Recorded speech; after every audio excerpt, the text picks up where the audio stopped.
అనగనగా రాము అనే రైతు ఉండేవాడు. అతను చాలా మంచివాడు, నమ్మకస్తుడు మరియు కష్టజీవి. ఒకసారి తన పొలంలో ఉన్న పుట్టలను గుట్టలను చదును చేసుకుని నివాసం ఏర్పరచుకోవాలి అనుకున్నాడు. అందుకని పొలాన్ని బాగు చేయటం మొదలుపెట్టాడు. అతనికి కృష్ణ అనే ఒక కొడుకు కూడా ఉన్నాడు. అతను కూడా తన తండ్రికి పొలం పనుల్లో సాయం చేస్తూ ఉండేవాడు. ఒకసారి తన పొలంలో చెదలతో నిండి ఉన్న పుట్టను తొలగించాలి అనుకున్నాడు రాము. ఆ పుట్ట పొలం దున్నటానికి అడ్డంగా ఉండటంతో దానిని తొలగించసాగాడు. పుట్టను చాలా మటుకు తవ్వాడు. అలా తవ్వుతున్న సమయంలో ఒక పెద్ద నాగుపాము పుట్ట నుండి బయటకు వచ్చింది. రాము ఆ పామును చూసిన వెంటనే దానికి తల వంచి నమస్కరించాడు. ఒక పళ్ళెం నిండా పాలు పెట్టి వెళ్ళిపోయాడు. మరుసటి రోజు రాము పుట్ట ఉన్న చోటికి వెళ్ళి చూడగా తను పాలు పెట్టిన పళ్ళెంలో బంగారు నాణ్యం ఉండటం చూశాడు. పాముకు కృతజ్ఞత తెలుపుతూ బంగారు నాణాన్ని తీసుకున్నాడు. ఆ రోజు నుండి రాము ప్రతిరోజు పాముకు పాలు పెట్టి దానికి బదులుగా బంగారు నాణాన్ని తీసుకువెళ్ళేవాడు.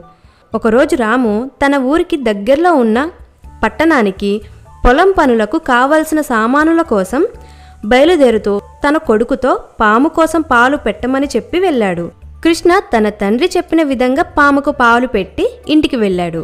కృష్ణ మరుసటి రోజు వెళ్ళి చూడగా అక్కడ పళ్ళెంలో బంగారు నాణెం ఉండటం చూశాడు. కృష్ణ అక్కడ ప్రతిరోజు ఏం జరుగుతుందో అర్థం చేసుకోకుండా దురాశతో పాము దగ్గర చాలా బంగారు నాణాలు ఉన్నాయని, దానిని చంపితే మొత్తం బంగారాన్ని ఒకేసారి తీసుకోవచ్చని అనుకుని ఒక పెద్ద కర్రను తీసుకొని పామును కొట్టి చంపడానికి ప్రయత్నించాడు. పాము తనకు హాని తలపెట్టిన కృష్ణను కాటువేయగా అతను అక్కడే మరణించాడు. పట్టణం నుండి తిరిగి వచ్చిన రాము తన కొడుకు మరణ వార్త విని చాలా బాధపడ్డాడు. తన కొడుకును పోగొట్టుకున్నందుకు ఎంతగానో దుఃఖించాడు. అదే సమయంలో పాము పరిస్థితిని కూడా తలుచుకొని దాని దయనీయ స్థితికి బాధపడ్డాడు. ఏ పరిస్థితిలో పాము తన కొడుకును కాటువేసిందో తెలుసుకొని పాముపై జాలిపడ్డాడు. పాము ఎక్కడ ఉందో అని పొలమంతా వెతికాడు.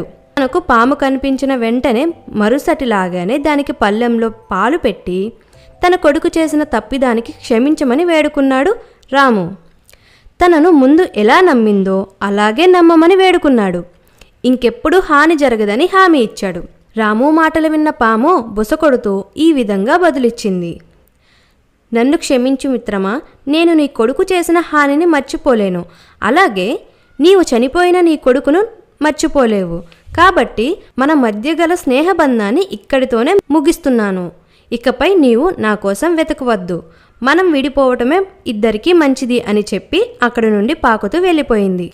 ఈ కథలో నీతి ఏంటంటే, ఒక్కసారి నమ్మకాన్ని పోగొట్టుకున్నామంటే దానిని తిరిగి మళ్ళీ సంపాదించుకోలేము.